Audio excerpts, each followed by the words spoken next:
আপনারা আজকে দেখেছেন একজন মন্ত্রী বলেছে যে ইনকিলাব শব্দ নিয়ে আপত্তি তুলেছেন ওনারা।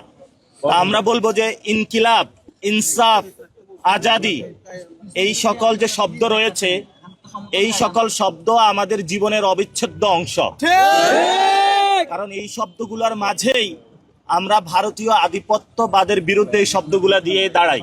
এই শব্দগুলোর মাধ্যমেই যারা আমাদেরকে চাঁদাবাজি, সন্ত্রাসী এবং দুর্নীতির মাধ্যমে বাংলাদেশে অত্যাচার করতে চায়, আমরা এই শব্দগুলা বলেই তাদের অত্যাচার বিরুদ্ধে দাঁড়াই ইনশাআল্লাহ। ইনকিলাব, ইনসাফ এবং আজাদি শব্দে গাত্রদাহ হয়, তাদের মধ্যে আমরা দেখতে পাচ্ছি যে ভারতীয় প্রতিচ্ছবি। যেই শব্দগুলা নিয়ে গাত্রদাহ আগে হলো শেখ হাসিনার হয়েছে, আওয়ামী লীগের হয়েছে, এখন হলো আমরা বলবো না পুরা বিএনপির মধ্যে অনেক লোক আছে যারা গুপ্ত ভারতীয় এজেন্ট, গুপ্ত ভারতীয়।